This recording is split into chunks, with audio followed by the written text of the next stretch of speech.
கருப்பு பணம், லஞ்ச ஊழல் ஆகியவற்றுக்கு முற்றிலும் எதிரானவர் முதலமைச்சர் செல்வி ஜெயலலிதா என்றும், அதே சமயம் கருப்பு பணம் மற்றும் ஊழல் ஒழிப்புக்காக மத்திய அரசு கொண்டு வந்துள்ள 500 ரூபாய், 1000 ரூபாய் நோட்டுகள் செல்லாது என்ற நடவடிக்கையால் ஏழை எளிய மக்களும் கிராமப்புற மக்களும் எந்த வகையிலும் பாதிக்கப்படக்கூடாது என்றும் நாடாளுமன்றத்தில் அஇஅதிமுக வலியுறுத்தியுள்ளது. பரபரப்பான அரசியல் சூழ்நிலையில் நாடாளுமன்றத்தின் குளிர்கால கூட்டத்தொடர் இன்று தொடங்கியது. மறைந்த உறுப்பினர்கள் மற்றும் தாய்லாந்து மன்னர் பூமிபோல், இஸ்ரேல் முன்னாள் அதிபர் ஷிமோன் பெரஸ் ஆகியோரது மறைவுக்கு மக்களவையிலும் மாநிலங்களவையிலும் இரங்கல் தெரிவிக்கப்பட்டது. இதனையடுத்து மக்களவை நாளை வரை ஒத்திவைக்கப்பட்டது.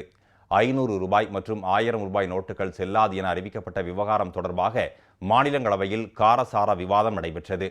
ரூபாய் நோட்டு விவகாரம் தற்போது முக்கிய பிரச்சனையாக உள்ளதால் பிரதமர் மாநிலங்களவைக்கு வந்து விவாதத்தில் கலந்து கொள்ள வேண்டும் என்று பகுஜன் சமாஜ் கட்சி தலைவர் செல்வி மாயாவதி வலியுறுத்தினார்.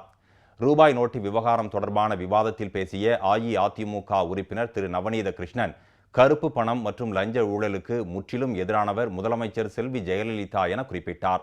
அதே சமயம் கருப்பு பணம் மற்றும் ஊழல் ஒழிப்புக்காக 500 ரூபாய் மற்றும் 1000 ரூபாய் நோட்டுகள் செல்லாது என அறிவிக்கப்பட்டுள்ளதாக தெரிவிக்கும் மத்திய அரசு, இதனால் நாட்டின் ஏழை எளிய மக்கள் எந்த வகையிலும் பாதிக்கப்படாமல் பார்த்து கொள்ள வேண்டும் என வலியுறுத்தினார்.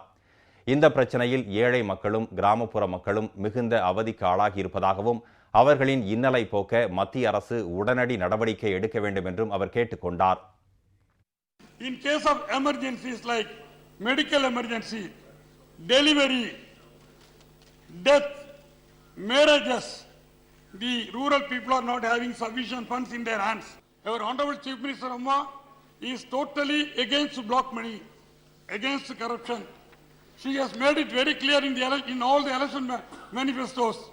The block money is against the principles of ADMK.